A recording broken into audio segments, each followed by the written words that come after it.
Ya,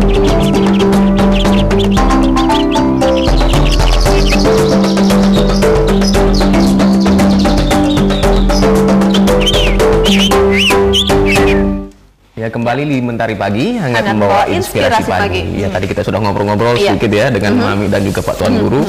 Wah, menarik sekali sebenarnya. Yang saya agak baru tahu itu ya juga agak kaget ya, pertama kali yang senang atas kelahiran Rasulullah SAW. Iya, malah pamannya Abu Lahab ya, yang sudah jelas-jelas ini kafir. Nah, dia tapi merayakan atau rasa bahagianya itu ditunjukkan dengan memerdekakan budak-budak. Nah, bagaimana kemudian yang ada di Kabupaten Lombok Timur ini sendiri, masyarakat suku Sasaknya dalam merayakan atau kemudian mengapresiasi kelahiran Rasulullah SAW ini seperti apa sih sebenarnya? Kita langsung saja tanyakan kepada narasumber kita. Iya, ini tadi ada kerajaan Selaparang sebelum dan sesudah Islam ya. Berarti Maulid Rasulullah ini setelah Islam, ya. Bagaimana kemudian awal-awal risalah mungkin mereka merayakan dengan suka senang, mungkin dengan ada sejarahnya nasi Maulid sendiri, bagaimana ada filosofinya sendiri? Jadi nasi kuning itu sebetulnya ada di situ apa filosofi yang terkandung atau makna-makna tersendiri di situ. Ya, dalam ada memiliki filosofi. Karena ini datangnya dari sana. Dari kalau itu di situ nampak budayanya. Ketentuan dari sana itu enggak ada. Kan sudah kita mengatakan tadi. Maulid ini dilaksanakan sekian tahun setelah tidak adanya Rasulullah. Ya, dia mulai dari Irak. Yang mengadakan tempat kelahirannya Saddam Hussein. Dari situ dia mulai, bukan dari Mekah, bukan dari Madinah. Meskipun kebahagiaan dalam perayaan dalam kelahiran Nabi Muhammad itu jauh ketika Nabi Muhammad ini lahir sendiri ya, tapi untuk budayanya jauh. Orang yang berbahagia menemukan apa dia temukan dengan sampai usianya, sampai umurnya, sampai di saat itu diberikan umur panjang, sampai di saat itu dia selalu berbahagia mendapatkan atau dipertemukan oleh hal-hal yang baik. Bukan hanya Maulid Nabi, dalam Isra Mi'raj, terus yang dalam hal-hal yang lain. Nah kan begitu kan. Jadi bukan saja Maulid Nabi. Kalau filosofinya nasi Maulid itu sendiri bagaimana? Disitulah larinya kepada untuk mempersatukan umat. Ada hati di situ, biasanya di dalam nasi kuning itu kan ada dagingnya. Ada dagingnya di tengah. Itu dimakan secara bersama. Bukan sekarang ini sudah rusak. Dengan mika sekarang ya. Itu satu tempat dulu untuk makan bersama, untuk mempersatukan diri. Makanya orang dulu dia hidup di Mataram, dia hidup di Keruak sana. Kalau pernah sama-sama dia sekali saja pernah sama-sama mulut, dia saling kenal. Nah, jadi tidak seperti sekarang sampai orang pesta saja prasmanan itu ciri-cirinya atau menandakan kita lu gue. Ini terkait juga beberapa waktu yang lalu nih Bupati kita Haji Muhammad Ali bin Dahlan mengatakan bahwa di sini Maulid yang kita laksanakan selama ini adalah Maulid Nabi Muhammad SAW, bukannya Maulid adat. Nah, ketika kita bermaulid, nah kemudian ini persatuan yang dijunjung, berdulang dan lain sebagainya. Ini letak persatuannya di sana. Nah, ketika kita berbagi menggunakan mika misalnya nasi mulut ini, tapi ketika itu dihajatkan untuk memaknai kegembiraan kita atas kehadiran Rasul, apakah ini memang bertentangan atau seperti apa? Sudah bukan bertentangan, tapi siapa yang tahu hati orang sekarang? Mereka ikut gembira atau enggak? Kita enggak tahu. Kalau dulu betul. Karena keikhlasannya orang dulu lain dengan sekarang. Sekarang anak sendiri saja mesti harus diongkos. Nah, sekarang larinya kepada persaingan.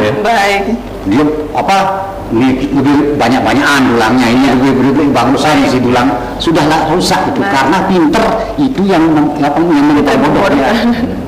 Itulah makanya kita tidak berani menjamin. Kalaupun Pak Muhammad Ali, Haji Muhammad Ali bin Dahlan mengatakan ini Maulid Nabi besar Muhammad SAW, bukan Maulid adat, benar. Nah, Maulid Nabi besar Muhammad SAW secara Sasak istilahnya ala adat Sasak. Tidak ada yang menyalahi kemudian aturan-aturan syariat dalam Islam, tidak ada ini. Tidak ada.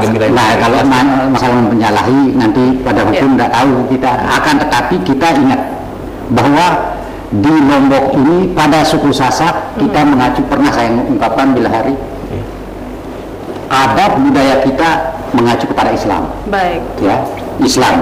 Contoh bukti utama kan sudah saya. Ali bin Abi Thalib. Kita patrilineal. Umar bin Khattab. Jadi kita patrilineal. Baik. Menarik sekali ya. Bukti utama. Baik, menarik sekali ya, Ria, ketika kita merayakan Maulid Nabi besar Muhammad SAW ini dengan adat yang kemudian ala masyarakat Sasak. Menarik nih, Bapak Tuan Guru. Kalau kita lihat di sini ungkapan dari Mami, ini tentang bagaimana kemudian perayaan Maulid jauh sebelum masyarakat saat ini yang sudah lolo gue yang mana-mana. Nah, kalau sekarang gimana sih sebenarnya kalau menurut Bapak Tuan Guru perayaan yang saat ini tengah dilakukan oleh masyarakat berbeda dengan adat yang dahulu kala? Sebagaimana saya tekankan tadi, secara esensial kebahagiaan atas lahirnya Rasulullah SAW sudah terjadi sejak dahulu kala, sejak hari lahirnya beliau sendiri, kemudian dilanjutkan oleh beliau sendiri yang berpuasa setiap hari Senin dan Kamis. Ketika ditanya oleh seorang sahabat, kenapa engkau wahai Rasulullah berpuasa setiap Senin dan Kamis, beliau menjawab dengan spontan bahwa pada hari itu aku lahir. Berarti beliau sendiri berbahagia dan bersyukur atas kelahiran beliau sendiri, yang mana beliau adalah panutan kita semua dan suri tauladan kita. Kemudian saya teringat pada di era 600-an Hijriah, pada abad ke-6 Hijriah, ada seorang raja terkenal yang cukup populer bernama Raja Muzaffar Abu Sa'id Kaukaburi, seorang raja muslim yang ketika itu di kota Arbil, setiap bulan Rabiul Awal, ini tertera dalam kitab-kitab sejarah, baik itu oleh sejarawan muslim seperti Ibnu Khaldun, Ibnu Katsir dan lain-lain, tak terkecuali dalam kitab Husnul Maqsid karangan Imam Jalaluddin Asyuti, seorang ulama yang tidak diragukan lagi.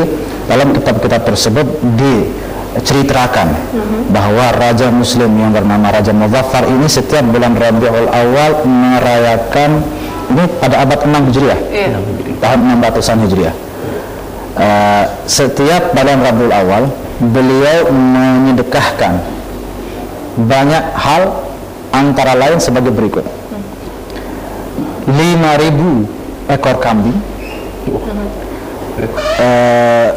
10.000 ekor ayam, 30.000 piring kue, 100.000 hidangan atau dulang, 100.000 dulang hidangan makanan berat.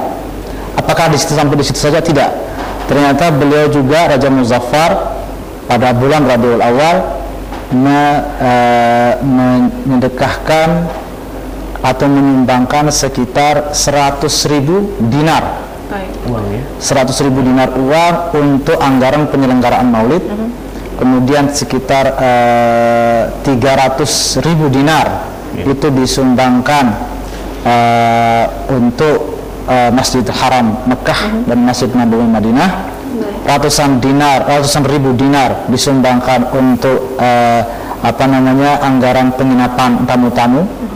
Kemudian ratusan ribu dinar lagi disedekahkan untuk narapidana. Dalam kitab tersebut disebutkan bahwa ternyata ada juga bahkan dahulu kala perayaan Maulid yang jauh lebih heboh dari yang pernah kita lihat pada zaman ini. Baik. Zaman 600-an Hijriah. Nah, para ulama kemudian setelah mengutip kisah tersebut atau riwayat tersebut, ternyata tidak ada yang mencela, semuanya memuji, mengagumi dan menyanjung Raja Muzaffar tersebut.